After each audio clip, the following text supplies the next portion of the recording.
Allô? Allô? Alors je te laisse mettre ta webcam et augmenter peut-être un tout petit peu le volume de ton micro. Ok, je vais essayer d'augmenter tout ça. Et on va essayer de faire court parce que ça fait déjà 2h15, donc on va essayer maintenant de prendre toutes les dernières personnes qui veulent passer sur le live. Essaye de. Une question courte, je vais essayer de répondre rapidement et on essaye d'être productif. D'accord, d'accord. Tu me vois là? Non, je vois pas ta webcam. Bon, ça charge. Ouais, mais là j'ai l'impression que ça va charger indéfiniment. Donc, ah non, c'est bon, parfait. Ben voilà, je C'est bon? t'écoute. Ok. Euh, T'as mis comme titre finance versus nationalisme. Mais personnellement, je vois pas vraiment l'opposition entre les deux en fait. C'est un peu comme si on opposait agriculture et météo. Tu vois, tous les pays ont besoin de la finance, on a besoin des marchés financiers, on a besoin des places boursières. Et plutôt que de lutter contre, je pense qu'il faudrait savoir s'y adapter, un peu comme à la mondialisation. Je sais que ce n'est pas un discours qui est majoritaire ici, mais je pense que c'est notre meilleure chance. Ok, alors effectivement, nationalisme et finance, ça s'oppose pas. Nationalisme et finance, ça s'oppose pas. Mais je pense que voilà, c'était Macron était un représentant du monde de la finance dérégulé. Donc la finance des banques, la finance qui profite aux riches et qui exploite les pauvres. Et Marine Le Pen, c'était voilà, le nationalisme qui exclut les autres, qui est exclusif. Euh, donc voilà, c'est pour ça que je les mettais dans le titre, mais finance et nationalisme ne s'opposent pas, hein. Marine Le Pen, elle est pratiquement autant pour le monde de la finance que Macron, même si elle ne le dit pas à haute voix. Euh, mais après, sur ce que tu disais, oui, il faudrait s'adapter à ce que font les autres, etc. Non, parce qu'en fait, globalement, tu as des multinationales, des lobbies qui pervertissent tous les pays. Donc si tu t'adaptes à ce que font les autres, en fait, tu t'adaptes à ce que les lobbies multinationaux, les lobbies des multinationales font. Donc non, il ne faut pas se dire on s'adapte à ce que font les autres. Il faut se dire on va retrouver notre souveraineté, que ce soit économique, politique, enfin bref, on retrouve notre pouvoir d'agir et on agit en fonction de nos intérêts. On arrête de penser qu'il faut forcément s'adapter à ce qui arrive sur nous. On n'est pas. Il faut qu'on arrête d'être passif, il faut qu'on devienne actif. Ah, mais c'est exactement ce que je dis, être actif dans la mondialisation, parce que pour l'instant, la France s'est plutôt posée, s'est mis en retrait de la mondialisation. Il suffit de voir la part de l'État dans l'économie française, c'est énorme. Mais ça, c'est pas anti-mondialisation. C'est-à-dire que tu peux très bien imaginer une mondialisation où il y a plus de L'État place a à du l'État. mal. Non, mais l'État a du mal à faire des choix stratégiques et pertinents dans l'économie. Ça se vérifie plus ou moins partout. Bah oui, Mais, bah c'est pour ça mais, que. mais, l'État a un rôle proéminent dans l'économie, et c'est le cas en France. Il est surreprésenté. On a des économies qui ont du mal à s'adapter à cette mondialisation. Oui, effectivement, mais bon, ta mondialisation, elle n'est pas forcément bonne. Donc pourquoi il faudrait s'y adapter? Elle est bonne. Il y a des pays qui s'en sortent très très bien. La Scandinavie s'en sort très très bien. Le Danemark s'en Oh, sort très très bien. tu sais quoi? Moi, j'y suis à Amsterdam, donc dans la Scandinavie, on va dire. C'est un peu un mythe hein, qu'on nous vend. Ouais, c'est trop cool, le libéralisme chez eux, ça marche super bien, ils s'en sortent bien. En fait, en réalité, tu as beaucoup, beaucoup, beaucoup de pauvres. C'est-à-dire qu'on te fait croire que c'est cool dans la mondialisation, etc. Mais en réalité, notamment moi, un de mes sujets d'étude, c'était le prix de l'immobilier. Tu te rends compte que le prix de l'immobilier augmente considérablement à cause de spéculation et que ça crée des millions de sans logements. Enfin, non, je pense que on peut, on peut prendre ça comme modèle sur certains points, mais ils ont aussi beaucoup de défauts. Et il faut arrêter de penser que la mondialisation, c'est un phénomène qui transcende tout et auquel il faudrait finalement s'adapter. Parce qu'une autre mondialisation est possible. Là, je parle de l'altermondialisme. C'est aussi l'idée de mondialisation, mais qui soit basée sur les intérêts de tous et pas sur les intérêts de quelques-uns. Mais l'intérêt de aller vers un peu plus de libéralisme, on peut allier libéralisme et protection. C'est ce que fait l'Union européenne dans une certaine mesure, parce que on dit que l'Union européenne ne nous protège pas à bien des égards, elle nous a déjà protégés. Elle s'est déjà, sur le cas du numérique, par exemple, elle s'est opposée quand Facebook, quand les GAFAM menaçaient les données personnelles. Là, l'Union européenne a mis un stop. Donc l'Union européenne, si elle est forte, elle peut protéger. Mais si on se met en retrait du libéralisme, si on se met en retrait de la mondialisation, si on se met en retrait de l'Union européenne, comment on va pouvoir faire, comment on va pouvoir porter nos voix, porter nos valeurs, nos standards face à des blocs comme l'Amérique, comme la Chine, toute la zone Pacifique, va se faire Mais écraser. en fait, on n'est pas. Alors, je vais augmenter un peu ton son parce qu'on me dit dans le chat là que c'est trop faible. Je vais D'accord, je vais essayer essayer de de. parler un peu plus fort. Ouais, je vais aussi essayer d'un peu augmenter ton son. Toi, tu te baisses et. Attends, hop, clac, et toi, je vais te monter à 60. Voilà. Ouais, non, mais en fait, l'idée, c'est pas qu'on est contre la mondialisation, qu'on veut se replier sur nous, tout le bordel. Non, l'idée, c'est toujours de garder. Tu disais, oui, l'Union européenne, elle peut s'opposer aux GAFAM parce qu'on est puissant, qu'on est tous ensemble. Mais ça, c'est possible aussi dans l'altermondialisme. C'est-à-dire que l'altermondialisme, on garde l'idée de rapport de force, de s'allier pour nos droits, sauf qu'on dit que nos droits, ben, ils doivent être plus protégés. Enfin, je veux dire, c'est-à-dire que l'Union européenne, ok, elle nous a protégés sur certains points, mais globalement, sur plein d'autres, elle nous la met à l'envers, quoi. Je veux dire, par exemple, sur tout ce qui est la directive. Attends, j'essaie de me retrouver les noms. Euh, la directive sur le secret des affaires, un truc comme ça. Bref, en gros, c'est l'idée que les États peuvent espionner, on va dire, librement leur population, ou que les journalistes peuvent être attaqués lorsqu'ils font des recherches un peu trop poussées sur certains points. Enfin bref, tu as plein de trucs où l'Union européenne, elle a pas protégé nos droits, tu vois. Et La directive secret des affaires, c'est une voilà, c'est ça. directive qui vise à protéger la propriété intellectuelle. Si on n'est pas dans un état, on n'a pas une législation qui protège la propriété intellectuelle, nos entreprises ne pourront jamais se développer parce que Non, non, non, non, non, non, non, mais là les là c'est différent. Ah oui, c'était directive secret des affaires, c'était avec les lanceurs d'alerte. Non, c'est totalement différent parce que là, on dit pas que la directive secret des affaires, elle disait pas qu'il fallait rendre illégal ceux qui vendaient des informations des entreprises. C'est-à-dire que tout ce qui est je perds mes mots là, ça fait 2h30 de live. Tout ce qui est propriété intellectuelle, elle était déjà préservée avant cette directive. Cette directive, elle a juste dit, s'il y a des employés qui dénoncent leur entreprise parce qu'elle fait des malversations écologiques, de l'évasion fiscale ou des conneries comme ça, si tu as un des employés qui dénonce ça, eh ben, il peut se faire attaquer. Voilà. Alors que, et ça, c'est pas une question de propriété intellectuelle, c'est une question de civisme et de dénoncer ceux qui trahissent le peuple. mais Donc, le fait est que si quelqu'un, non, il l'interdisent pas, il demande d'avoir des preuves formelles. Si tu as quelqu'un qui vient dénoncer un scandale qui n'en est pas un, en gros, qui fait en voulant faire le lanceur d'alerte, il fait une fausse alerte, les répercussions peuvent être très très graves pour l'entreprise. L'entreprise peut s'écouler si jamais ça se produit. oui, mais là, il faut voir le cadre dans lequel ça a été mis. Bon, on va pas développer infiniment sur ça, mais tout ça pour dire que l'altermondialisme, c'est aussi dire on prend part à la mondialisation, mais on revoit quels sont nos intérêts et on se bat pour, quoi. On arrête de dire que la mondialisation ne va que dans un sens, celle du libéralisme économique. Elle peut aller dans un autre sens aussi. Voilà. Mais le libéralisme, ce n'est pas un mal, surtout que dans un pays comme le nôtre, où on est un pays extrêmement socialiste. Ouais, On a mais plus, ça va être un autre débat après, on on a n'aura pas plus de le temps de. 50% de prélèvements obligatoires. On est Oui, le mais troisième pays, je crois, en termes de prélèvements obligatoires et en termes de services, on est loin d'égaler ceux qui sont devant nous. On n'a pas les mêmes services qu'au Danemark, on n'a pas les mêmes services qu'en Suède, et c'est des pays qui économiquement s'en sortent beaucoup mieux que nous. Donc il y a un problème quelque part.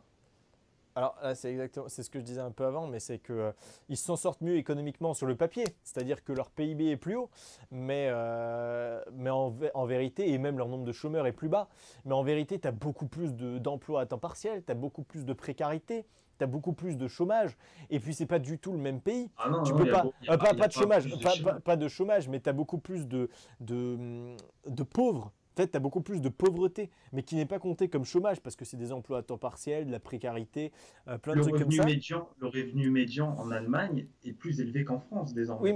Oui, mais ça veut rien dire en fait. C'est-à-dire Ah non, le que... revenu médian, pas la moyenne, hein, le revenu médian est Oui, plus oui, élevé en Allemagne. oui, ok, mais ça veut rien dire, parce que... Après, c'est différents pays. Tu ne peux pas en fait regarder comment ça fonctionne dans un autre pays et te dire je calque parce que c'est la même chose.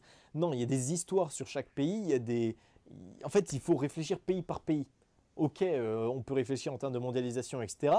Mais la France, c'est pas les Pays-Bas. Et c'est pas la même mentalité, c'est pas la même histoire, c'est pas les mêmes attentes de la population. Tu ne peux pas. La population française, si tu lui dis on va te casser tous tes droits sociaux et il y aura plus de précarité, etc., mais il y aura moins de chômage, ben, elle ne sera pas d'accord. Et aux Pays-Bas, Elle ça coulera. fonctionne. Bah, elle coulera, il est déjà en train de couler. Les pays où l'IDH est le plus élevé, l'indice de développement humain, ce sont les pays les plus libéraux. Non, non, non, Ah si, non, ah si, si, si, si, on si. va pas prendre ça comme ça parce que c'est un raccourci trop rapide. Mais on peut pas dire que ce soit le libéralisme en fait qui aide. C'est pas une tendance qu'on peut Ah confirmer. si c'est pas le libéralisme, qu'est-ce que c'est? Il y a plein d'autres facteurs, mais, mais bon, là, ce La sera un liberté débat qui... d'entreprendre. ça- Oui, mais ta liberté d'entreprendre, elle permet à certains de gagner beaucoup d'argent, mais elle profite pas à tout le monde, hein. Parce que tout le monde n'est pas entrepreneur, hein. Mais Bah, le fait est qu'en France, on est dans un capitalisme de rentier, justement parce il y a une faible liberté d'entreprendre. Si on avait plus de libéralisme, il y aurait moins de familles de rentiers. après, c'est un débat qui est plus long. Après, je pourrais te dire aussi que c'est parce que la France l'a voulu. C'est-à-dire que les politiques qu'on a mis en place, c'est des politiques de dérégulation et de financiarisation de l'économie, et qu'on a cherché à donner plus d'argent aux actionnaires. Ça a été voulu, hein. C'est pas le peuple qui a mal géré et qui, hop, mince, on a donné trop d'argent aux riches. Non, c'est que c'est voulu. Et Macron, ce qu'il va faire, il va pas du tout redonner la liberté d'entreprendre. Il va au contraire toujours privilégier les actionnaires et la financiarisation. Donc de ce point de vue-là, le néolibéralisme ou le libéralisme tout court, ça peut être intéressant, mais il faut le réfléchir. Il faut le réfléchir en termes d'intérêt du peuple et pas en termes d'intérêt d'entreprise. Ah, mais c'est ce que fait Macron, par exemple, parce il propose de taxer le capital dormant et détaxer le capital investi, celui qui fait Alors, fonctionner l'économie réelle. alors Moi, ça, je trouve ça intelligent. ouais, C'est pas, on enlève toute protection, on enlève toute taxe, on en enlève une partie qui est discutable, c'est-à-dire l'immobilier, etc. non, mais Mais pour ce qui est des actions, on enlève des taxes. Parce qu'on dit souvent, c'est un argument qu'on entend souvent et qui est jamais débunké, et moi ça m'énerve un peu. On dit tout le temps, ouais, en France, c'est là qu'on donne le plus de dividendes. Ouais, mais en France, c'est là où investir est le plus compliqué, c'est là où les actions sont le plus taxées. Donc c'est pour ça qu'ils se servent des dividendes plus élevés qu'ailleurs, parce que il y a moins de rentabilité. Donc non, forcément, ils bah, le récupèrent sur les dividendes. ouais, mais regarde, en fait, le truc de Macron, je sais plus qui c'est qui a défoncé ça, je crois que c'est François Ruffin peut-être, qui dit que, en fait, Macron il dit ouais, on va détaxer les actions et on va taxer le capital immobilier.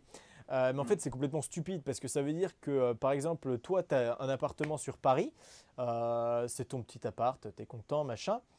Bah, il monte de prix extrêmement rapidement. Ça veut dire que toi, qui peux être quelqu'un avec un revenu très modeste, qui a un appart dans Paris, ben on va te taxer sur là où tu habites. Genre juste parce que tu habites à Paris et que les prix des loyers flambent, on va te taxer parce que ton capital immobilier va augmenter. Donc on va taxer finalement les classes moyennes ou les pauvres. Alors que les riches, finalement, qu'ils aient de l'immobilier ou pas, on s'en fout, parce qu'ils ont aussi une capitalisation financière qui peut passer dans l'évasion fiscale, qui peut passer dans les actions, dans plein de trucs. Et détaxer le financier pour taxer le physique, l'immobilier, bah, c'est nouveau de taxer les pauvres et les 99% et avantager ceux qui... Pas si tu mets un certain seuil. Si tu mets un certain seuil de patrimoine, bah, ça touchera pas les pauvres. D'autant plus qu'ils vont la taxe d'habitation sur 80% des foyers. Oui, mais tu crois vraiment qu'il va te mettre un seuil? Le but de Macron et des politiques, on va dire, Global PS ou les Républicains, on s'en fout des pauvres. C'est caricatural de dire ça comme ça, mais leur théorie économique, c'est la théorie de ruissellement. C'est-à-dire, dans leur tête, on va donner plus d'argent aux riches, comme ça les riches vont faire des actions, donc ruissellement, et ça va aider tout le monde. Et Et c'est- ça, c'est l'idéologie globale que tout le monde a aujourd'hui, enfin la majorité des politiques, c'est qu'on va donner de l'argent aux riches parce que ça va aider tout le monde. Mais c'est une imposture énorme. c'est pas tant qu'ils vont donner de l'argent à tout le monde, c'est surtout qu'ils vont pouvoir investir. L'un des problèmes en France, c'est qu'on manque d'investisseurs privés, on manque de capital risque. Si on avait si on avait ces investisseurs-là, quand quelqu'un se pointe avec un projet en France, et ça arrive assez souvent des projets pertinents parce on a des personnes éduquées, on a tout ce qu'il faut en France pour qu'émergent de bonnes idées, de bonnes entreprises, mais ils ne sont pas financés. J'ai en tête une entreprise qui faisait dans l'imprimerie 3D, en robotique, on est très très bon. On s'est fait racheter soit par des Japonais, soit par des Américains, parce qu'il n'y avait aucun investisseur français pour reprendre le bébé et pour mettre de l'argent dedans. Donc oui, d'une certaine manière, permettre aux riches d'être plus riches va permettre d'investir dans l'économie réelle, parce que le riche, il n'est pas bête. Le riche, il a de l'argent, et si on suit la logique de gauche, le riche veut toujours en avoir plus. Mais comment tu fais pour en avoir plus? Tu investis. Ah C'est non, un cercle vertueux. c'est ce que. En fait, ça, c'est ce que tu vois. C'est-à-dire que pour être plus riche, bah, des fois, tu n'investis pas. Pour être plus riche, tu vires, tu fais des plans de licenciement, tu coules des boîtes comme par exemple Ecopla à Grenoble. Non, non, le riche, il n'a pas besoin d'investir pour se faire de la thune, hein. Et, euh, et investir, c'est pas forcément investir dans des trucs cool. C'est-à-dire qu'il peut investir, par exemple, dans la construction de murs aux États-Unis, il peut investir dans le BTP à Daesh, tu vois, il peut investir dans tout et n'importe Non, mais quoi. ça, c'est Et caricatural. c'est caricatural, mais c'est pour te montrer qu'en fait, le riche n'est pas forcément bon. Et que laisser tout le pouvoir de décision aux riches, bah, Ouais, mais est-ce que c'est un le pauvre est risque. forcément bon? Est-ce que le pauvre ou l'État est forcément bon? Bah, le pauvre, déjà, c'est 99% de la population, si on compare aux ultra-riches. Donc, je pense qu'il a une certaine sagesse de groupe que les riches n'ont pas. Parce que justement, il se croit supérieur à tout le monde. Mais Bah, ça, tu ça va sais, être. la démocratie, tu mets 11 idiots face à 10 philosophes, c'est les 11 idiots qui vont l'emporter. Est-ce Ouais, que c'est une bonne chose? mais on s'en fout. Parce que, parce que là, ce que tu es en train de me dire, c'est que c'est cool que ce soit 10 riches qui aient le pouvoir sur 60 millions de Français, parce qu'ils sont plus intelligents que les autres. Bah non. C'est pas ce que j'ai dit, c'est pas ce que je dis. Ah, C'est juste, t'as dit c'est les non, 10 philosophes, c'est en gros les riches, et les 11 cons, pointer c'est du le. doigt que les foules n'ont pas raison. C'est juste ça, les foules n'ont pas raison. Ben moi, je pense que si. C'est-à-dire que même si la foule se trompe, elle a raison. Parce que en se trompant, elle apprend de ses erreurs et elle évolue. Et que si tu infantilises les gens en leur disant on laisse les riches décider pour vous, ils ne s'amélioreront jamais. Et au contraire, c'est par l'intelligence collective, le crowdsourcing, que, ouais, on voit que j'ai mes cours en anglais à Amsterdam, c'est par l'intelligence collective qu'on arrive à des réelles solutions. C'est pas par certaines personnes qui réfléchissent dans leur coin. Il y avait il y a un très bon article là-dessus sur les vicissitudes de la démocratie directe où on voit que faire émerger des idées et diriger un pays en groupe via de la démocratie directe, c'est pas aussi simple qu'on l'imagine. Ah non, c'est pas simple. J'ai plus Jamais dit l'article en ça. tête, mais, mais bon, après ça c'est encore un autre débat, démocratie directe ou non, mais le fait est que moi je pense pas que la France souffrirait tant de plus de libéralisme. Et le libéralisme dans lequel on est, la mondialisation, a fait on a diminué l'extrême pauvreté. Ouais, je sais pas, enfin, là, là, ça va être compliqué de se relancer sur un autre débat. Là, je laisse à chacun, on va dire, le soin de réfléchir à tout ça. Je pense qu'on va terminer là, parce que moi, je commence à être vraiment bien crevé. Ça fait bien 2 heures et demie et quelques que je fais le live.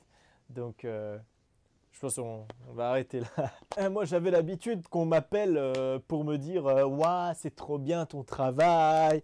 Est-ce que tu peux me dire comment la vie ça marche? Tu vois, des trucs un peu cool, tu vois. Et là, il y en a qui m'appellent et qui me disent Ouais, mais non, mais il faut moins taxer les riches.